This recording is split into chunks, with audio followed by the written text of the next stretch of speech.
예, 여러분 안녕하세요. 최백은의 이기경제다의 최백은 교수입니다. 일주일이 금세 지나가네요.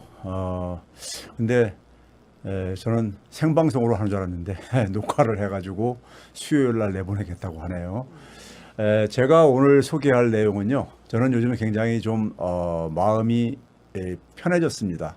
그 이유는 지금 문재인 대통령하고 그다음에 차기 우리 민주당의 유력 주자인 이재명 지사가 참 그래도 이 어려운 상황 속에서 우리 사회에 정확한 방향을 제시해주고 있다는 느낌을 받기 때문입니다. 제가 오늘 그래서 두 가지 주제를 가지고 나왔습니다. 하나는 문재인 대통령이 지난주 금요일 날 주재하였던 국가 재정 전략 회의. 여기서 이제 중요한 두 가지를 사실 제가 시사타파에서 5월 12일인가요? 5월 12일자로 기억을 하는데 그때 방송하면서 정부와 민주당이 해야 할 세 가지 과제를 제가 제시했는데 두 가지를 이번에 받아주셨어요. 그래서 저는 너무 사실 감격했습니다. 솔직히요. 문재인 대통령께서요. 그리고 이제 이재명 지사가 이제 그 기본사회 그 연장선에서 기본 금융의 구체적인 모습이 이제 소개가 됐습니다. 그래서 먼저 이제 국가 재정 전략회의라는 게 뭐냐면요. 재정이라는 것은 국가의 살림살이잖아요. 근데 재정이라는 것이 일반 국민들은 한 예산 정도로 생각을 할 수 있는데요. 국가의 재정은 굉장히 다양한 용도로 사용되어집니다. 그래서 전략이라는 말을 쓰는 이유도 이게 그 단순한 1년 예산을 편성하는 문제를 넘어서서 국가의 적어도 중기적인 계획을 담고 있고 그다음에 목표하는 것은 장기적인 목표까지 담고 있는 것이기 때문에 굉장히 중요합니다. 매년 하고 있지만은. 근데 여기서 이제 제가 부제목으로 2차 전국민 재난지원금을 띄운 이유가 있습니다. 이유가 있고요. 먼저 오늘 국가재정전략회의 내용을 소개하기 전에 제 책에서 사실은 다 얘기하는 부분이기 때문에 여러분께서 책을 좀 살펴봤으면 좋겠습니다. 최백은의 대한민국 대전환 100년의 조건이요. 이것도 사실 문재인 대통령이 지난해 한국판 뉴딜 전국민 보고대에서 던졌던 화두를 제가 받아가지고 책으로 썼던 것입니다. 국가재정전략회의의 이제 기본적인 내용을 보게 되면 이런 겁니다. 이제 이런 중요한 말들을 제가 그대로 이제 카피했는데 청와대 이제 여민 일간에서 영상 회의로 진행이 됐는데 굉장히 그 정부 관계자들이 거의 대거 이제 참여를 했습니다. 지금 이제 경제 회복이 우리가 빠르게 이루어지고 있고 우리나라가 어쨌든 간에 제일 먼저 빠르게 회복이 되어지고 있는데 여전히 그 양극화가 코로나가 가져온 양극화라서 이제 신양극화라는 표현을 썼어요. 그리고 이제 뭐냐면은 코로나 재난 이후를 우리가 대비를 해야 되기 때문에 거기에 대한 미래 투자 이 두 가지를 이제 그러니까는 재정 전략의 양축으로 이제 제시를 했고 그다음에 이제 구체적으로 들어가 가지고 이제 우리나라가 1분기에 이미 이제 코로나 위기 이전 수준 2019년 말 수준을 넘어섰습니다. 제일 먼저 넘어섰습니다. 그리고 이제 올해는 이제 한 성장률이 4%를 이제 전망할 정도로까지. 근데 저는 저걸 충분히 돌파할 것 같아요. 거기다 전국민 재난지원금까지 하게 되면 4%는 무난히 달성할 수 있을 거라고 보고 있습니다. 그래서 이걸 보시게 되면 이렇습니다. 지금 현재 1분기 기준으로요. 1분기 기준으로 우리나라는 19년 말을 100으로 놨을 때 파란색 오른쪽 부분을 보시면 됩니다. 우리나라는 100.4 그러니까 100을 돌파한 거죠. 0.4% 정도 돌파한 거고요. 나머지 나라들을 보게 되면은 미국이 98 우리 뒤를 쫓아오고 있지만은 우리하고 맨 오른쪽이 뭐냐면 한국과의 차이입니다. 2.4%포인트 정도 뒤쳐져 있다는 얘기고요. 옆에 나라인 일본 같은 경우는 94.2분이 회복이 안 됐습니다. 올해 말까지도 2019년 말 수준을 회복을 못하는 것이 거의 확실시되고 있습니다. 그러니까 우리하고는 지금 6.2%포인트나 격차가 벌어졌습니다. 상당히 많이 벌어진 거죠. OECD 평균을 보더라도 한 4.9%포인트, 약 5%포인트 우리가 앞서가고 있습니다. 그러니까 상당히 이건 고무적인 겁니다. 우리가 어쨌든 간에 코로나 이 재난에서 가장 먼저 어쨌든 벗어나고 있다는 점에서 굉장히 고무적이고요. 그리고 역시 그러니까 우리가 이 코로나 재난 이후에 제가 그 최근에 최백은 TV에서 한미 정상회담이라는 것이 문명사적인 사건이다 이런 이제 표현을 썼는데 그 자세한 내용은 최백은 TV를 좀 봐주시면은 굉장히 여러분들이 좀 귀담아 들을 만한 내용이 굉장히 많이 있을 겁니다. 있을 것이고 다른 데선 듣지 못하는 얘기가 솔직히 많이 담겨 있습니다. 그래서 꼭 좀 봐주시고요. 그래서 제가 이제 한국이 이렇게 그러니까 빠르게 회복되는 이유가 있습니다. 한국은 그러니까 20세기 선진국보다도 더 그러니까 우리가 지금 이 그 소위 말해서 코로나 재난 상황 속에서 굉장히 그러니까는 그 미래지향적인 모습을 보여주고 있거든요. K 방역을 통해서도 우리가 검증이 됐지만은 그다음에 이제 그러면서 이제 무슨 얘기를 했냐면요. 문재인 대통령께서 아직까지 회복은 반쪽의 회복에 그치고 있다. 맞는 말이죠. 아직도 여전히 어려운 사람들이 많죠. 그래서 나머지 반쪽은 아직도 그늘 속에 있다 이런 표현을 썼어요. 굉장히 아주 저는 정확한 진단을 내렸다고 봅니다. 어느 경제학자들보다 더 정확한 진단을 하고 있다고 보고 있는데요. 그래서 경기 회복이 굉장히 불균등하다 이겁니다. 개인들 간에도 불균등하고 그다음에 우리가 이 부문들 산업 부문들 간에도 불균등하고 그렇죠. 그 결과로 뭐냐면 일자리 양극화도 자연스럽게 그 결과로 그러니까 일자리 양극화도 뚜렷하다 이겁니다. 회복되는 분야들은 그러니까 일자리가 회복이 됐고 반면에 그러니까 우리가 그늘진 곳은 일자리가 회복이 안 돼주고 있다 이거죠. 특히 이제 뭐냐면 청년, 그다음에 이제 여성, 특히 뭐냐면 기혼 여성, 아이들이 있는 자녀가 있는 그러니까 기혼 여성들이 굉장히 어렵고 업종별로는 우리가 뭐 잘 알고 계시지만은 소상공인 자영업자들의 이게 굉장히 어렵죠. 이거 뭐 잘들 아시고 계실 겁니다. 그렇죠? 자, 그다음에 이제 뭐냐면은 그래서 이게 수치상으로도 보게 되면요. 실제로 그렇게 나타나고 있습니다. 2019년 말을 100으로 놨을 때 우리 전체 GDP는 100.4 아까 얘기했듯이요. 넘어섰습니다. 근데 우리가 기업의 설비 투자를 보게 되면 112.6입니다. 한 13% 정도 그러니까는 반올림에서 13% 정도 이미 그러니까 코로나 이전 수준을 그러니까 돌파했다는 얘기입니다. 기업이 가장 먼저 그러니까 빠르게 회복되고 있다는 얘기인 거죠. 반면에 민간 소비를 보게 되면요. 94.5입니다.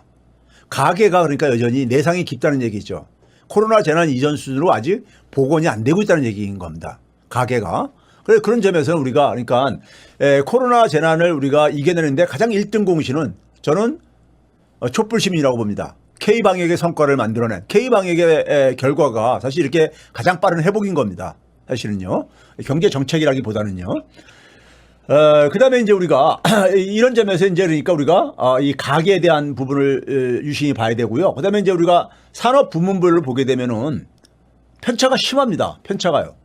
저 중간에 파란색으로 보게 되면 금융 분야들 같은 경우는 코로나 재난 이전 수준에 비해서 소득이 12% 이상이나 증가했어요. 이 어려운 와중에도요. 그런데 나머지 빨간 박스로 해놓은 부분들을 보게 되면요. 도소매 숙박 음식업, 자영업자들이 많이 몰려있는 분야들이죠. 아니면 운수업, 그다음 맨 밑에 특히 이제 문화, 개인 서비스 이런 분야들이요. 이런 분야들은 타격이 굉장히 심합니다. 그러니까 문화 부문 같은 경우는 거의 한 2조 원 가까이 소득이 감소했어요. 아무래도 그러니까 우리가 문화인들이 굉장히 우리가 공연이라든가 이런 걸 못하고 굉장히 힘들어 하고 있잖아요. 지금도 여전히 어려니까요. 그렇죠? 그게 이제 여실히 수치상으로도 확인돼주고 있습니다. 운수업은 2조 7천억 원 이상이나 뭐 관광 이런 것들이 그러니까 우리가 다 죽고 그러다 보니까요. 그리고 도소매 숙박 음식업도 한 2조 3천억 원 정도 소득이 감소했습니다. 반면에 금융 부분은 소득이 한 3조 2천억 원 이상 증가했고요. 그러니까 양극화가 굉장히 심한 겁니다. 어떤 분야들은 여전히 코로나 재난 이전보다 힘들고 반면에 그러니까 이 회복을 굉장히 하고 있는 분야들도 있다는 얘기인 겁니다. 그래서 이 일자리 위기라는 건 양극화가 되니까 당연히 뭐냐면은 분배에 있어서도 그러니까 굉장히 이것이 반영될 수밖에 없겠죠. 그런데 우리가 그 1분기 가계소득이 발표됐는데 가계소득은 굉장히 그러니까는 좋게 나왔어요. 좋게 나온 이유가 뭐냐면은 재정 투입을 해서 되는 결과지요. 재정 투입분을 빼고 나서 계산을 하게 되면은 굉장히 상황이 안 좋습니다. 예를 들어서 보게 되면은 5분위로 기준으로 봤을 때요. 지난해에 비해서 1년 전에 비해서 그러니까 소득 증가율을 보게 되면은 하위 20%가 1분위 1을 얘기를 하는데요. 한 10% 정도 소득이 올랐습니다. 상위 20%만 소득이 감소했고 나머지 계층들은 다 소득이 증가했는데 하위층일수록 많이 증가를 했어요. 그런데 이게 대개 보게 되면은 정부가 재정 투입한 결과라 이겁니다. 정부가 재정 투입한 결과. 정부의 재정 투입분을 빼게 되면은 소득은 그러니까 여전히 그러니까 우리가 감소하고 있는 이런 상황이라는 얘기인 거죠. 그래서 우리가 소득 분배율도 보게 되면은 작년 같은 경우 보게 되면은 6.9배 거의 7배죠. 에 달했는데 올해는 한 6.3배로 이게 뭐냐면은 상위 20%가 하위 20%의 6.3배 정도 된다는 얘기입니다. 이것도 이제 수치상으로는 개선됐죠. 개선됐는데 재정 투입의 결과다. 굉장히 그러니까 대통령께서 솔직하게 그러니까 상황을 인식을 하고 있는 겁니다.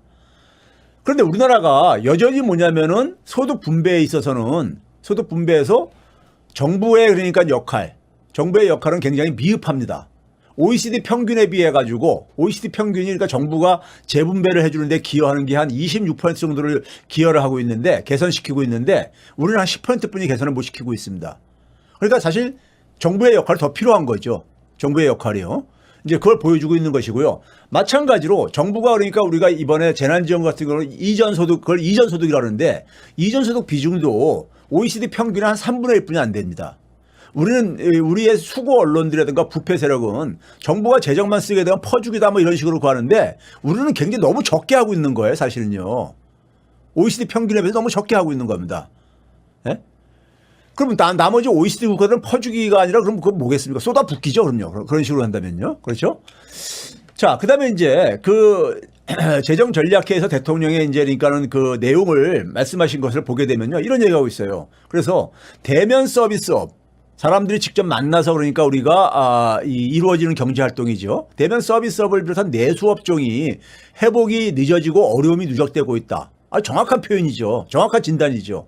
그러니까 이럴 때일수록 재정의 역할이 굉장히 중요하다. 더욱 중요하다. 이거에 대해서 궁시렁궁시렁 되는 경제학자들이 있는데 그래서 제가 경제학자들이 그러다 보니까는 일반 대중들한테 공감을 못 얻는 겁니다. 네? 공감을 못 얻는 거예요.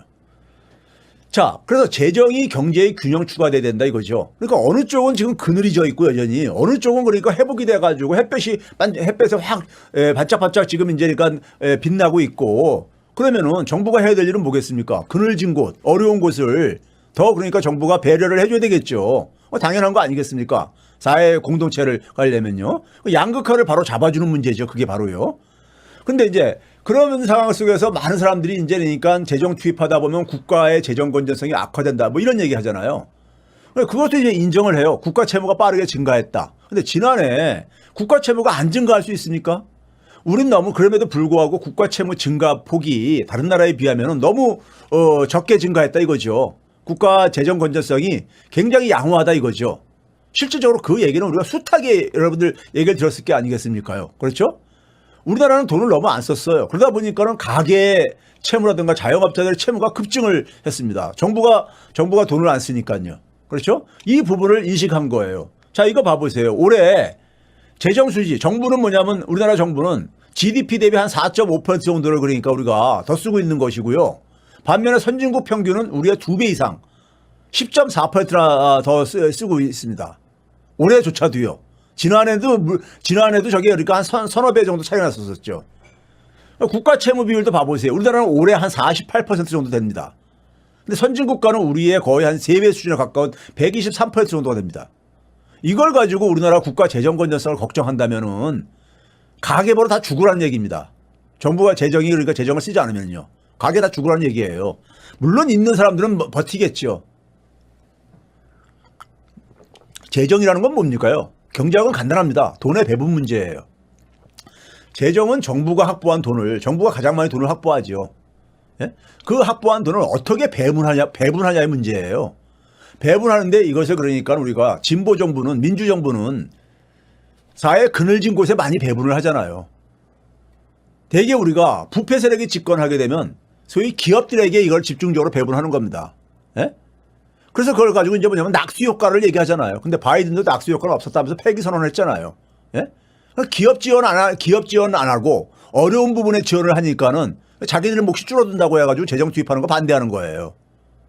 이건 기본적으로 우리가 함께 사회를 구성할 하나의 공동체 구성원의 사실 자격을 의문시할 수밖에 없는 이런 태도죠. 자, 그 다음에 이제 또 계속해서 보게 되면요. 여기 중요한 얘기를 했습니다. 문재인 대통령이요. 적어도 내년까지는 확장 재정 기조를 유지할 필요가 있다 얘기했어요. 이게 제가 지난번에 5월 12일 날 정부와 민주당에다가 제가 요구하는 3가지 과제를 얘기했잖아요. 첫 번째 뭘 얘기했습니까요? 내년도 예산을 챙겨라. 이걸 그러니까 홍남기 기재부에다가 맡기지 말고 방치하지 말고 챙겨라. 내년은 문재인 정부의 어쨌든 간에 그 재정이 아니잖아요. 사실상은요. 새로운 정부가 그러니까 쓸 돈이라고요. 근데 이게 문제는 뭐냐면은 그 이전 정부에서 결정을 해요.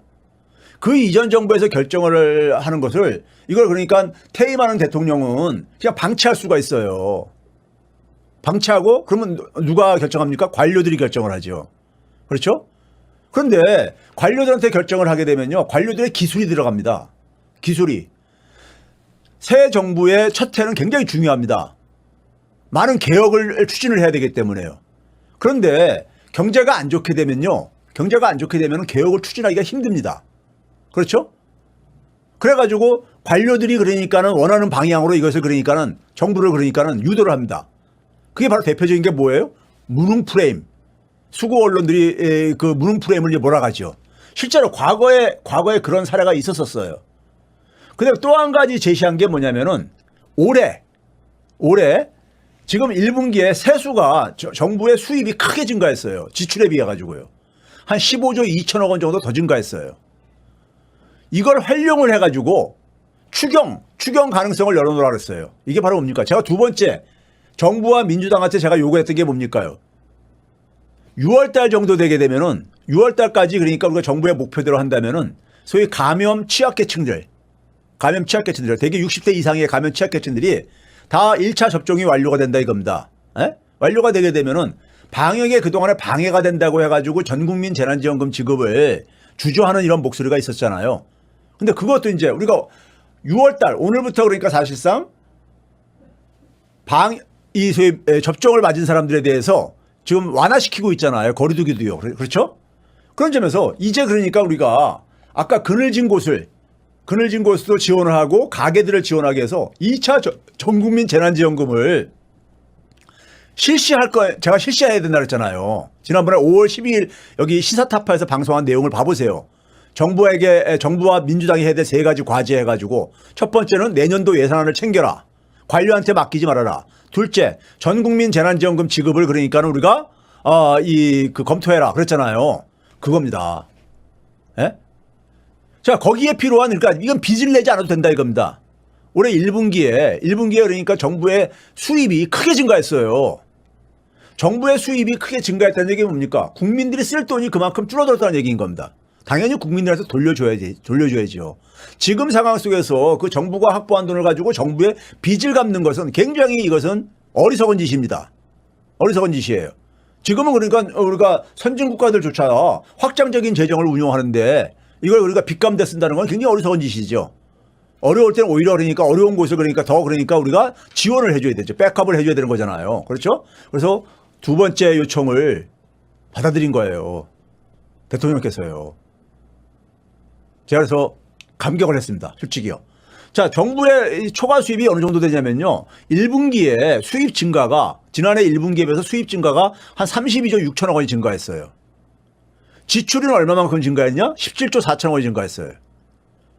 그러니까 남은 돈이 15조 2천억 원이라는 얘기입니다.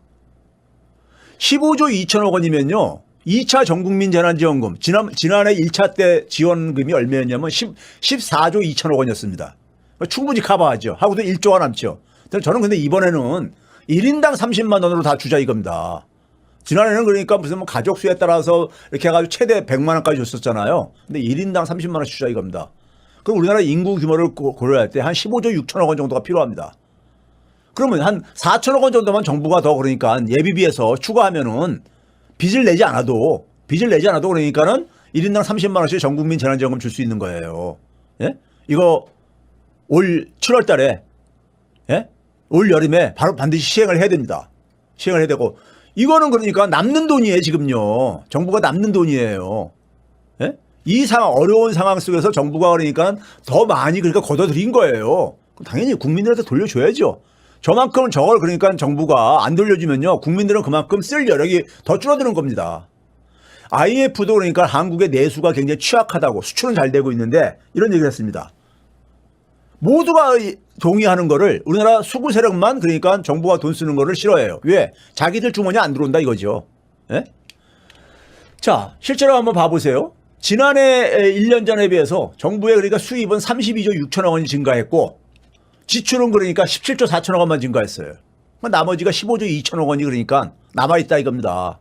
에? 남은 돈을 정부가 너무 많이 그러니까 사실 국민들한테 걷어들인 거죠. 그 다음에 이제 뭐냐면은 미래로 도약하기 위해서 미래 투자죠. 미래 투자에 그러니까 우리가 미래 투자를 위해서도 내년도에 그러니까 확장적으로 재정을 운용해야 된다 이겁니다.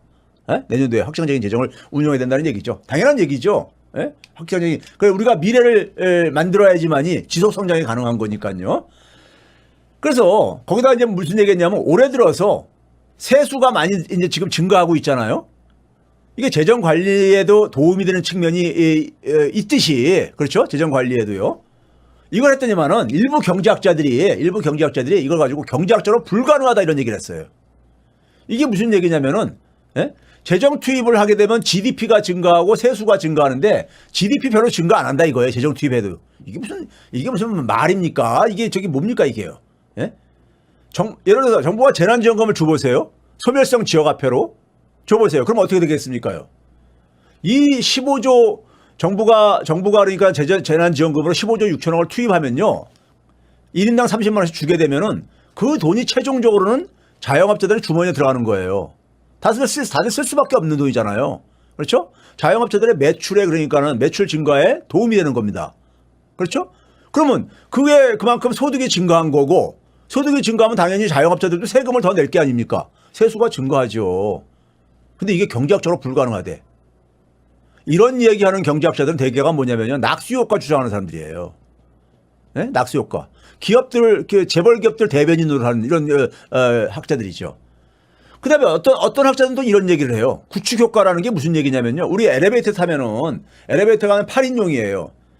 그럼 8인이 다 이제 차에 있는데 한 사람이 더 올라탔어요. 자기도 빨리 지금 가야 될 일이 있어서. 그럼 삑 소리가 나잖아요. 그럼 한 사람이 내려야지만이 이 사람이 탈 수 있는 거잖아요.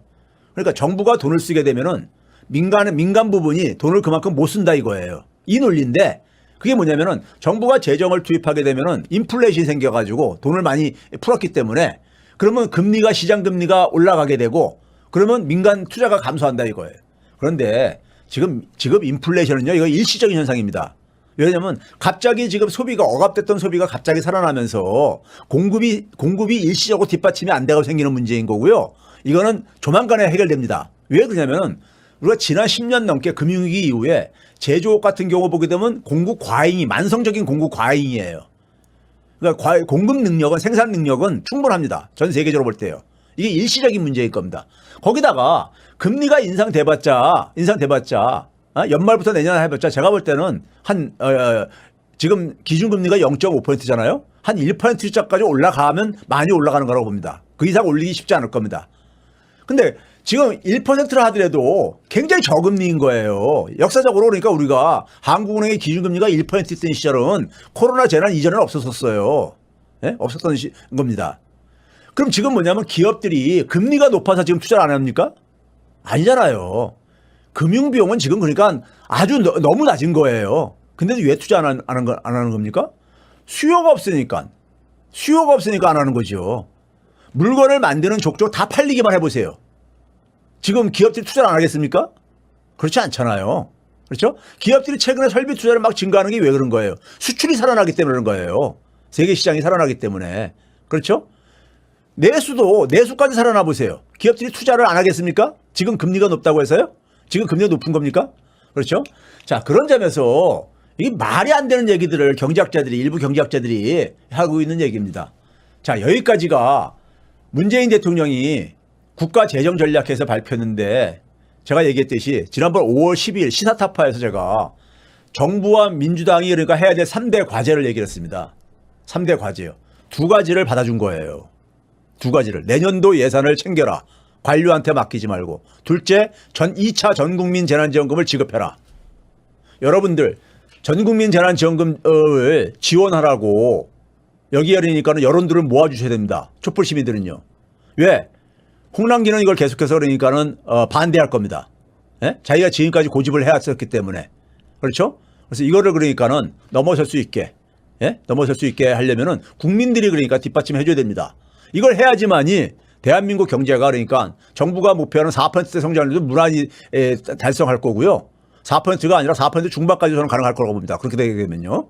예? 그리고 내수가 살아나잖아요. 예? 내수가 살아나고 국민들 사기 진작. 사실 이 K방역의 결과이문인데 K방역은 촛불 시민을 비롯해서 국민들의 헌신에 의해 가지고 사실 만들어진 결과입니다. 예? 그거에 대한 최소한의 보상을 해주는 것은 국가의 저는 의무이자 책임이라고 보는 겁니다. 이건 국가가 그러니까 자기 돈을 그러니까 시혜적으로 주는 게 아니에요. 국민의 돈을 그러니까 국민이 그러니까 회수하는 겁니다. 국민이 필요하기 때문에 지금요. 그렇죠? 그런 점에서 2차 전국민 재난지원금 지급을 국민들이 큰 목소리로 요구를 해야 됩니다. 두 번째는 이제 그러니까 우리가 제가 세 번째 과제를 제가 얘기를 했었어요. 세 번째 정부와 민주당이 해야 될 일을 최근에 이재명 지사가 그러니까 현직 대통령하고 차기 유력주자가 장군 멍군 하면서 제가 얘기한 세 가지 주제를 세 가지 이 과제를 사실 지금 받아주고 있는 겁니다. 이게 제 얘기를 받아준 게 아니라요. 우리 지금 대한민국이 살기 위해서 이게 대한민국이 살고 발전하기 위해서는 이 길밖에 없기 때문에 그런 겁니다. 예? 제 개인적인 것을 뭐라고 받아주겠습니까? 근데 저는 그게 학자로서 그게 이제 그러니까 우리가 꼭 필요한 거라고 생각한 거고, 예? 정치하시는 분들은 그걸 그러니까 그것을 나라를 걱정하고 국민을 걱정하다 보니까 그런 게 나오는 것 뿐입니다. 자, 기본금융이라는 것은요, 여러분들 기본주택, 기본소득은 많이 들으셨을 거예요. 근데 기본주택, 기본소득과 더불어서 기본금융은 우리가 기본권, 국민의 기본권과 관련해서 굉장히 핵심적인 내용입니다. 저는 이 기본금융이 굉장히 중요한, 기본소득 못지않게 굉장히 중요한 의미를 갖고 있어요. 그걸 제가 오늘 설명을 드리도록 하겠습니다. 자, 이재명 지사가 얘기한 건 이런 거예요. 국민들 모두가 뭐냐면요. 우량 대기업이라든가 고액 자산가라든가 고소득자들이 가장 낮은 금리로 돈을 이용하잖아요. 은행에 돈을 이용을 하잖아요. 그거를 그들 제한된 사람만 이용할 게 아니라 모든 국민이 모든 국민이 최소한은 같이 그러니까 최소한은 누리게 해줘야 된다.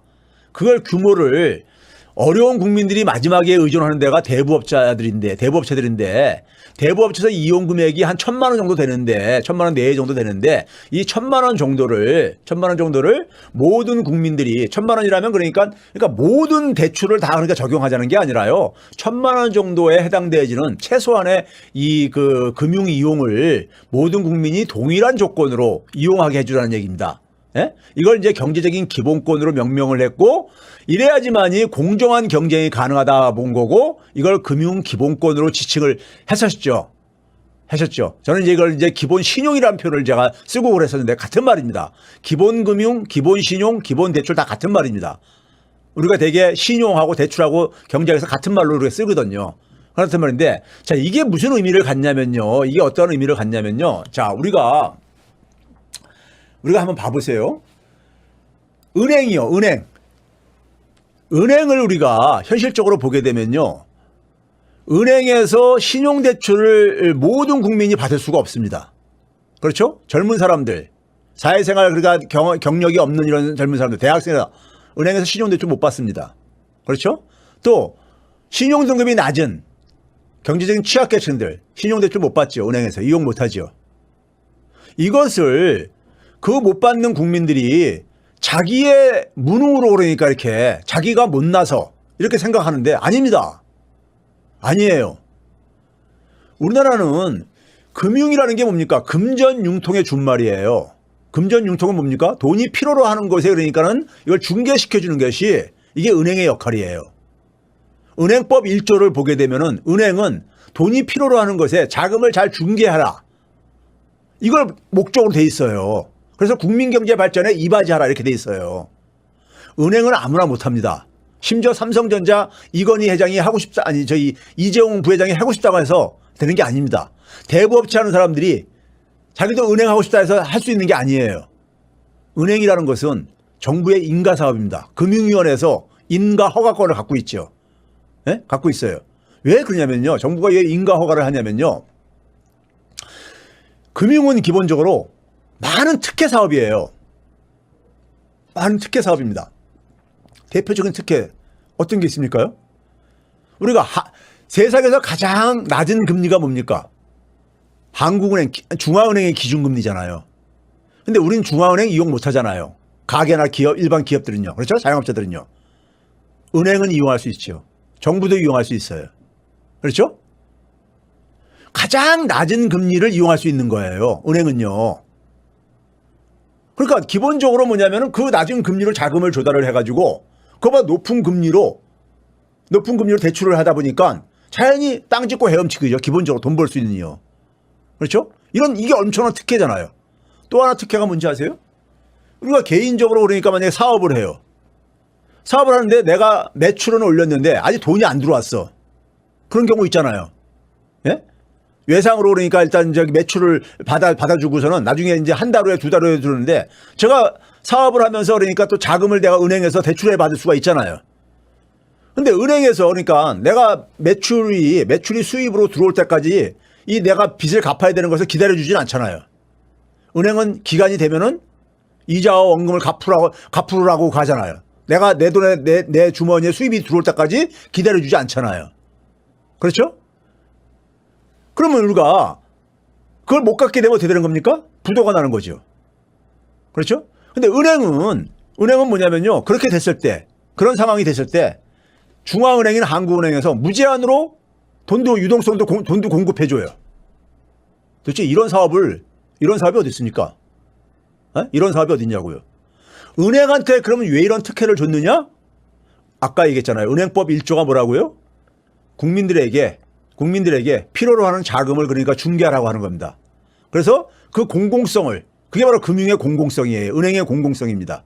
경제학 교과서에 나와 있는 용어예요. 이걸 하라고 그런 특혜를 준 거예요. 근데 그걸 안 하고 그거를 관리 감독하는 금융위원회가 이걸 방치하고 있는 겁니다. 자, 은행은 기본적으로 돈놀이 하는 곳이잖아요. 돈놀이 하는 곳이요.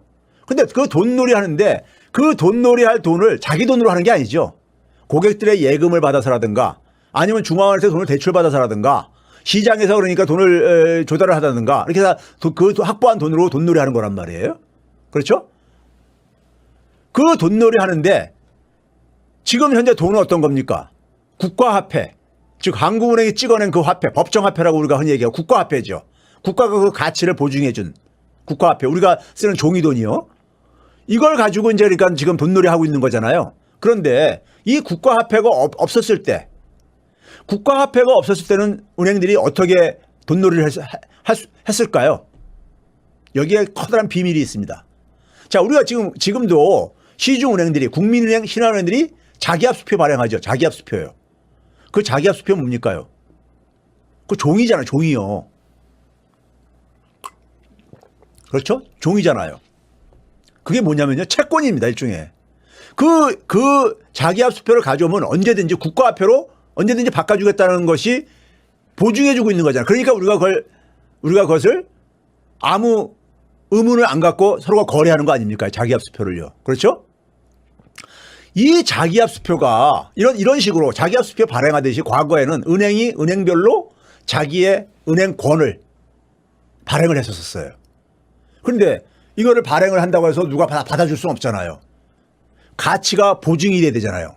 지금은 국가화폐로 보증이 되는데 국가화폐가 나오기 전에 어떻게 보증했겠습니까? 그 은행이 발행한 은행권을 가져오게 되면은 은행들은 금으로 맞바꿔 주겠다. 이렇게 보증을 한 겁니다. 금을 그러니까 보유하고 있는 양만큼 은행권을 발행할 수 있었던 거예요. 그러다 보니까는 어떻습니까? 많이 발행을 못 하잖아요. 금을 그러니까 우리가 무제한 갖고 있을 수는 없으니까요. 그러니까 돈놀이가 그만큼 제약받을 수밖에 없었죠. 돈놀이를 그만큼 제약받을 수밖에 없었죠. 그런데 국가화폐가 등장하면서 국가화폐는 어디입니까? 중앙은행이 찍어내고 있는 거잖아요. 찍어내는 종이잖아요. 종이돈. 이러면서 이 제약에서 벗어나게 된 겁니다. 은행들이요. 돈놀이 할 수 있는 그러니까 이 규모가 비약적으로 증가한 거죠. 그러면 결국 뭐냐면 이 국가화폐 발행이 은행들의 돈벌이를 지원해 준 거란 말이에요. 돈놀이를요. 근데 그 국가화폐는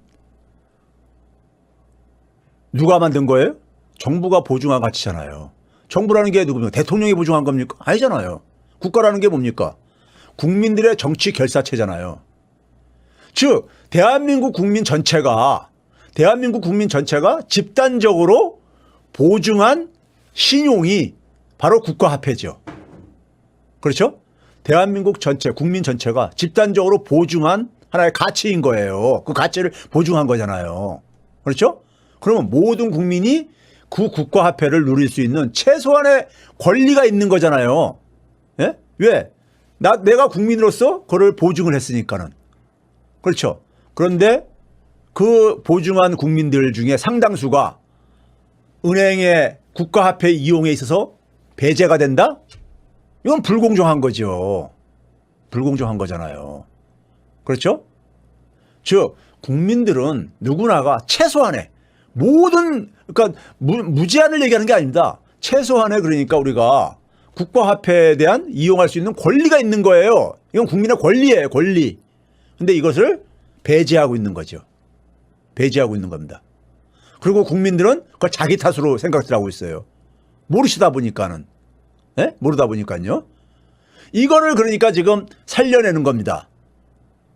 기본금융이라는 것이요. 기본대출, 기본신용, 기본금융이라는 게 그걸 살려내는 겁니다. 예? 국민들의 권리를 찾아주겠다 이겁니다. 그럼 국민들이 1,000만 원 정도 마이너스 통장을 쓸 수 있는 거예요. 1년에 그러니까 금리 그러니까 우리가 2.8%에서 한 3% 정도. 이게 뭐냐면 신용등급 1등급자들이 지금 그러니까 신용대출 받을 때 적용받는 금리입니다. 예? 그러니까 이 정도로 그러니까 누구나가 마이너스 통장을 한 1,000만 원을 쓴다면요. 한 10년 동안 쓰게 하자 이거. 매년 이자만 갖고요. 그럼 이자 해봤자 얼마입니까? 최대한 1년에 한 30만 원. 예? 그러면 그거는 우리가 뭡니까? 한 달에 2만 5천 원 정도. 이건 부담 없잖아요. 그렇죠? 부담 없잖아요. 한 달에 2만 5천 원 이자 못 갚을 사람이 얼마나 있겠어요. 예? 그렇죠? 그걸 일부러 안 갚게 되면은 어떤 일이 생깁니까? 신용 불량자가 돼. 그 2만 5천 원 1년에 30만 원 안 갚고 신용 불량자가 되고 싶은 사람이 어디 있습니까? 그렇죠? 그런 점에서 은행들한테 최소한의 그러니까 자기가 돈벌이만 너무 급급하고 있는데 자기 역할도 하라 이거예요. 자기 역할도. 무슨 역할? 국민들한테 돈을 그러니까 배분하는 역할. 이용할 수 있는 이 기회를 주라 이거예요. 예? 그래서 그거를 그러니까 우리가 신용등급 1등급자에게 적용하는 금리로 그 정도를 주게 되면은 은행이 과거에 고금리로 대출해줬던 사람한테 금리를 낮추니까 그만큼 이익이 줄어들겠죠. 지금 이익을 너무 그러니까 과도한 이익만 보고 있으니까 그 이익을 좀 줄이라 이겁니다. 그거 하기 싫으면 은행업 하지 말라 이거예요. 그거 하기 싫으면 은행업 하지 말아요. 그거 줄여도 은행업 할 사람은 얼마든지 있습니다. 그거 하더라도 은행은 수익이 굉장히 남는 장사기 때문에요. 예? 자, 그걸 하게 되면 우리가 많은 국민들이 대부업체에 손 벌릴 필요가 없잖아요. 예? 그리고 급전이 필요할 때 카드론 쓸 필요가 없잖아요. 그럼 어떤 사람은 그래요. 대부업체 카드에서 타격 보지 않겠냐고. 국민이 왜 그 사람들을 걱정을 해야 돼요? 예? 그 카드 회사들도 대부업체들도 그러면은 자기들을 이용하는 게 적어지게 되면은 자기들도 그러니까 경쟁을 하기 위해서는 금리를 낮출 게 아니겠습니까? 바람직한 거 아니에요? 바람직한 거잖아요. 우리는 현실적으로 그러한 급전을 이용할 때 혹은 어려운 사람들이 마지막 비빌 언덕으로서 그러니까 대부업체 이용했을 때 하게 되면 어떻게 됩니까? 어려운 상황에 악순환에 빠지잖아요. 예? 자활이 어렵잖아요. 그렇죠? 자, 지금 가는 게 뭐냐면은 이번에 이제 제시한 게 뭐냐면요. 경기도의 경기연구원을 통해서 제시한 게 뭐냐면은 한국은행이 개입하라 이거예요. 한국은행한테 그러니까 한국은행 기준금리가 0.5%잖아요. 근데 한 0.25%로 그 절반 정도 이 0.25%로 어떻게 대출이 가능하냐. 그러니까 예를 들면 이런 겁니다. 우체국 같은 데다가 한국은행이 그러니까 돈을 그러니까 좀 이제니까 제공하라 이거예요. 근데 금리를 연 0.25%. 기준금리가 0.5%대 왜 0.25%냐 이런 얘기 할 수 있죠. 한국은행이 여러분 돈 버는 데가 아닙니다. 돈 벌 목적으로 하는 데가 아니에요. 손실을 보더라도 재정에서 그러니까 메꿔주게 돼 있어요. 한국은행은요. 자, 근데 한국은행이 지금도 기업들한테 0.25%로 대출을 해주고 있습니다.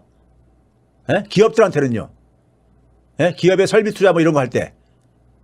그러니까 이것도 이제 하라고 한 겁니다. 일반 개인들, 가게들은 왜 그러니까 저걸 이용을 못 하냐 이거예요.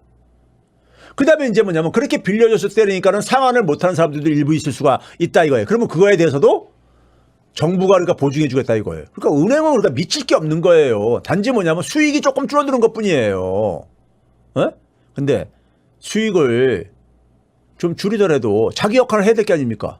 지금은 완전히 뭡니까요? 고리대검 업체처럼 이익만 챙기고 있잖아요. 은행들이요. 그렇죠? 그래서 이걸 하라는 건데 이걸 해가지고 그러니까는 뭐 이 그 경기연구원에서는 이 상환 못할 돈이 최대한 한 1조 6천억 원 된다는데 제가 볼 때는 과장 계산된 겁니다. 왜 그러냐면은 저렇게 대출을 할 때 저런 조건도 대출할 때요. 신용등급 1등급자 신용등급 1등급자가 어느 정도 되냐면요. 전체 신용대출에 은행 신용대출에 아니 전체 신용대출에 한 3분의 1 정도 됩니다. 굉장히 많아요. 그러니까 고소득자 고액자산가가 대부분 신용대출을 독점하고 있는 겁니다. 1, 2등급이요. 근데 1등급자가 한 3분의 1 돼요. 신용등급 1등급자는 저 돈 쓸 필요가 없습니다. 왜요? 은행에 가서 자기들이 평상시처럼 은행에서 대출을 받아도 똑같은 조건이니까 굳이 대출 받을 필요가 없죠. 그렇죠? 그리고 이 돈은 이것도 금리를 내야 되는 거기 때문에 불필요한 사람들이 저걸 쓸 필요는 없어요. 괜히 그러니까 이자만 나가는 거니까요. 그렇죠? 그래서 실질적으로 계산을 해보게 되면요. 1조 원도 안 들어요. 근데 그것조차도 기본 일자리로 뒷받침을 하게 되면 제가 과거에도 소개를 했었죠. 예? 과거에도 경제활동 인구에 정부와 그러니까 기업이 해결 못하는 소위 실업자 이 부분 중에서 그러니까 우리가 한 3% 정도를 정부가 그러니까 최저임금 정도를 지원해 주게 되면 지역사회에 있는 사회적 경제 조직들이 지역사회에 많은 사회 서비스를 그러니까 제공하는데 거기에 필요한 인력으로 그러니까 인력에 최저임금 정도 지원해 주게 되면은 돈 상환할 능력이 10년 지난 다음에 원금 상환할 능력이 없는 사람이 거기에 일자리를 지원해 주게 되면요. 예? 저것도 갚는데 아무 문제가 없잖아요. 그래서 저게 부실화될 염려도 없는 거예요. 그러면서 국민들한테는 엄청난 효과를 주는 겁니다. 제가 이제 이것이 갖고 있는 의미는 뭐냐면요. 청년들입니다. 청년들한테 기본주택을 주게 되면요. 주거비용을 지금 청년들이 주거비용 때문에 굉장히 힘들어해요. 예? 경기도용 기본주택을 굉장히 좋아합니다. 청년들 조사해 보면요. 청년들은 지금 뭐냐면 수도권에서는 오피스텔 얻어갔는데 오피스 임대료가 너무 부담스러운 거예요. 고정적으로 매달 나가는 게. 그 주거비용 낮춰주고요. 예? 그 정부가 장기 공공임대로 해줘야 되는 거죠. 경기도가 하는데 왜 중앙정부가 안 합니까? 모피아들이 공공임대 공급하는 걸 싫어한다고 제가 얘기했잖아요. 왜요? 건설회사들이 사업거리가 줄어들잖아요. 금융기관들이 돈놀이 할 때가 줄어들잖아요. 예? 정부가 주택을 많이 공급하게 되면요. 그래서 싫어하는 겁니다. 모피아들이 거기에 같이 장단 맞추고 있는 거고요. 공직자들이. 자, 두 번째는 뭐냐면 기본소득. 자, 대한민국 미래는 청년들의 손에 달려 있습니다. 청년들이 새로운 시도를 활발히 해야지만이 대한민국의 미래가 열릴 게 아니겠습니까? 청년들이 새로운 시도를 못하는데 어떻게 대한민국 미래가 열릴 수가 있겠습니까? 불가능한 겁니다. 그렇죠? 청년들이 새로운 시도를 하려면은 청년들은 지금 뭡니까요? 저임금 아르바이트에 시달리다 보니까는 그걸 한 3개, 4개 하면서 왜? 자신의 그러니까 현실적인 생계를 유지하려면 그 정도는 해야 된다 이겁니다. 그러니까 그 속에서 자기가 하고 싶은 것을 시도를 한다는 것은 너무 무리한 거죠. 그렇죠? 그래서 기본소득이라는 것이 청년 기본소득이라는 것이 그것 중에 그러니까 우리가 아르바이트 한두 개 정도 줄여줄 정도로 지원해 주자 이겁니다. 그럼 자기가 새로운 시도를 하는데 뭐가 필요합니까? 사업자금이 필요하잖아요. 사업자금이요. 그런데 기본금융 1,000만 원을 쓸 수 있게 해주면은 5명이 모이면요. 창업 5천만 원이 모아지는 겁니다. 5천만 원이면 창업자금으로 충분하다고 얘기할 수는 없지만 굉장히 여유로운, 청년들한테 얘기해보면 굉장히 여유로운 자금이라고 얘기합니다. 그렇죠? 청년들이 새로운 활성화를, 새로운 시도를 활발하게 해줘야지만이 대한민국의 미래가 그나마 가능한 거 아니겠어요? 청년들이 그래도 꿈을 가질 수 있는 게 아니겠습니까? 이것도 안 해주면서 청년들한테, 예? 청년들한테 그러니까는 꿈을 가져라, 예? 창업을 열심히 해라 하는 건 제가 볼 때는요, 이거는 청년들에 대한 예의가 아닙니다. 예의가 아닌 거예요. 기성세대와 정부가 최소한 해야 될 의무인 겁니다. 그런데 이 기본금융 1,000만 원을 도입을 하게 되면요, 청년들은 날개를 다는 겁니다. 날개를요. 기본주택, 기본소득과 더불어서요. 그런 점에서 이 기본금융은 상당히 이제 의미가 있는 겁니다. 예? 의미가 있는 거예요. 그래서 이거는 결국 뭐냐, 대한민국의 미래를 열고, 그 다음에 문재인 대통령께서는 지금 현재 상황을, 그러니까 우리가 현재 상황의 양극화를 해소함과 동시에 차기 정부가 그러니까는 처음 첫 발을 그러니까 우리가 큰 부담 없이 내디딜 수 있도록 그거를 마련해 준 것입니다. 대한민국에 이런 지도자들이 있다는 것이 저는 국민들에겐 큰 복이라고 생각합니다. 큰 복이라고 생각하고요. 제가 아까 말씀드렸듯이 여러분들께서, 촛불 시민들께서 해야 될 일은 뭐냐? 2차 전국민 재난지원금 소멸성 지역화폐로 작년 1년 전과 마찬가지로, 단지 이번에는 1인당 30만 원씩 주자 이겁니다. 재원이 되니까. 그걸 여러분들이 적극적으로 요구를 해야 되고요. 국민들이 요구를 해야 되고요. 두 번째는 뭐냐? 이 기본금융 도입에 대해서 이것도 마찬가지로 이게 금융민주화와 관련된 겁니다. 금융민주화하고 관련된 거예요. 기본소득이 재정민주화하고 관련된 거라면요. 그런 점에서 여러분들께서는 이 부분을, 그러니까 우리가 이걸 해결하지 않아, 이거를 우리가 받아들이지 못하면요, 대한민국의 양극화는 해결 불가능하고요. 대한민국의 미래는 저는 없다고 봅니다. 단언코요. 우리 자녀들이 살아갈 나라입니다. 예? 그런 점에서 촛불 시민들이 지금 민주당이 그러니까 우리가 경제 문제 이해에서는 현 지도부가 잘 방향을 잡고 있는 것 같아요. 검찰개혁, 언론개혁 있었고요. 근데 경제에 있어서는 지금 뭐 부동산 문제를 지금 우리가 종부세, 후퇴 뭐 이런 걸 보면 참 많은 국민들이 촛불 시민들이 깝깝해하고 있는데, 제발 경제는 지금 문재인 대통령이나 이재명 지사가 하는 방식을 민주당 지도부는 좀 제발 좀 참고하셔가지고 그걸 뒷받침을 해주시면 되는 겁니다. 예? 뒷받침해 주시면 되시는 거예요. 그러면은 우리 가능하고요. 그래서 올해 11월 달에 전 국민, 그러니까 우리가 집단 이 면역이 형성되게 되면은 11월 달에는 우리 촛불 재점화를 해야 됩니다. 촛불 재점화를 해야 되죠. 검찰개혁, 언론개혁을 아주 끝내기 위해서요. 그렇죠? 그래서 여러분들 모두 접종을 순조롭게 우리가 맞고 나서 올 연말에는 촛불 재점화에 같이 함께 했으면 좋겠습니다. 전국민 재난지원금, 2차 전국민 재난지원금을 관철합시다. 감사합니다.